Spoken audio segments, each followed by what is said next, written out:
Happy Monday morning po sa inyong lahat mga kapatid at nawa tayong lahat ay nararanasan natin ang biyaya ng buhay at lakas at isang umaga, isang pag-asa na para po sa lahat ng tao sa kalagayan ng ating daigdig.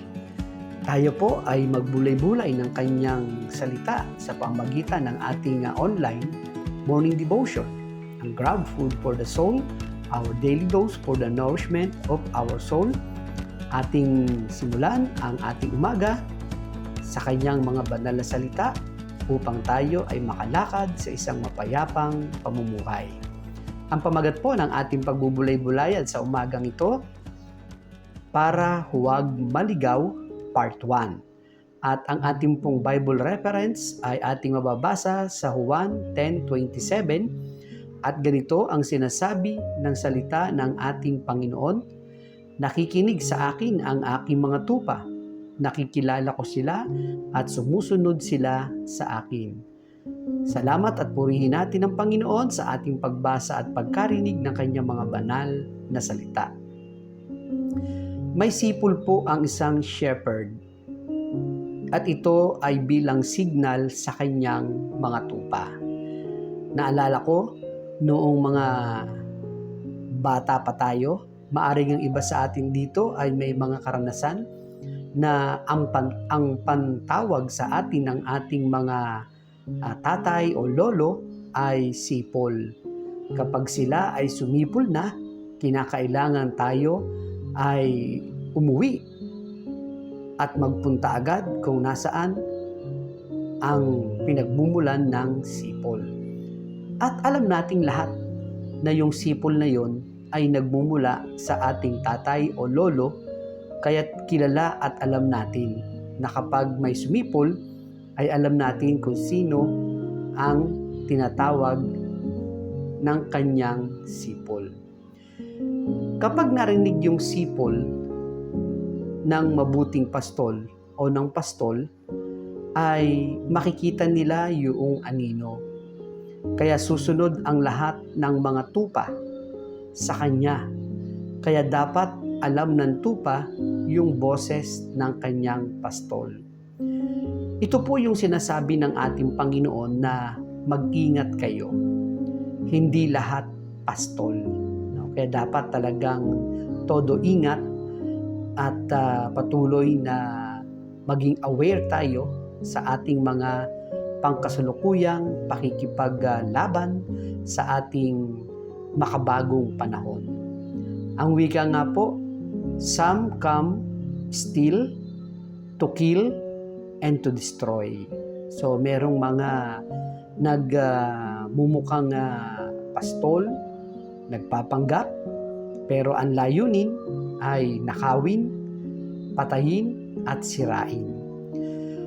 Kasi nga po merong mga fake na shepherd. Pinipake nila yung maging yung sipol, huni, o tawag ng shepherd. At kapag yung mga tupa ay nalinlang nila, nagsusunuran sa kanila, kaya huli agad ibinibenta para katayin. Ma-appreciate nating lahat ang mga talinghaga ng ating Panginoon tungkol sa tupa at sa shepherd. Kasi gayon din tayo. Pag hindi natin talaga kilala ang tinig ng ating Panginoon, nadadaya tayo ni Satanas, maging yung ating emosyon, lalo na yung ating mga desires, at nariyan din yung pagiging greed at ating mga lust.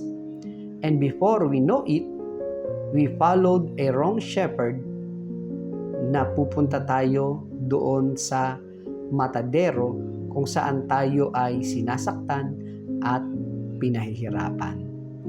Kaya napakahalagang unawain para ma-appreciate natin kung paano naihalin tulad ng Panginoon sa shepherd, ang ating Panginoon na gumagawa ng paraan para tayo ay pakainin, painumin, ipagtatanggol tayo, hindi tayo dadayain, mamahalin tayo, at ibibigay ang buhay para tayo ay maligtas sa kapahamakan.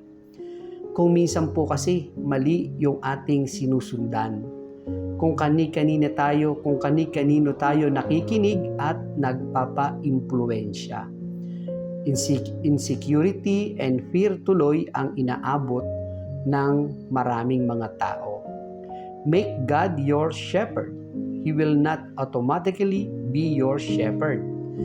Invite Him to rule your heart and ask Him to be your shepherd. So talagang kinakailangan mga kapatid at mga kaibigan, anyayahan natin ang ating Panginoon na Siya ang ating maging pastol sa ating mga buhay at Siya ang maghari sa atin, at tayo mismo ay hilingin natin sa Kanya na mayroong paglapit, kagalakan na Siya ang ating maging pastol at tayo ang Kanyang mga tupa. Malapit ang relasyon ng mga tupa at ng kanilang pastol tulad ng relasyon ng Diyos at ni Kristo. Kilala ng Panginoong Hesus at minamahal niya ang kanyang kawan. Ang wika nga, at handa niyang ibuwis ang kanyang buhay para sa kanila. Mga kapatid at mga kaibigan na nakikinig at nanonood, upang tayo ay hindi maligaw, kinakailangan nating sa ating mga sarili ay alam, batid at kilala natin ang ating pastol. At kung tayo ay patuloy na nasa tamang kadalagayan ng ating mga pinaglilingkuran, ang ating mabuting pastol na katulad ng ating napagbubulay-bulayan ay handa niyang ibigay at naibigay na nga niya ang kanyang buhay para sa ikaliligtas ng sangkatauhan.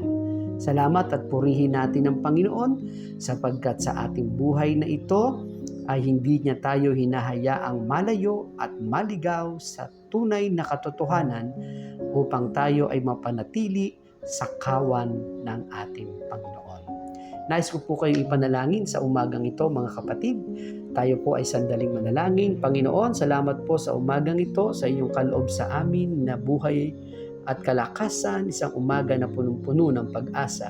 Salamat po, Panginoon, ng marami sa iyong pagiging mabuting pastol na ibinigay mo ang iyong buhay para sa ikaliligtas ng sangkatauhan. Tulungan at turuan niyo kami, Panginoon, na lagi kaming magpasailalim sa iyo na aming mabuting pastol at lagi kaming sumunod sa iyo bilang kami ang iyong mga tupa.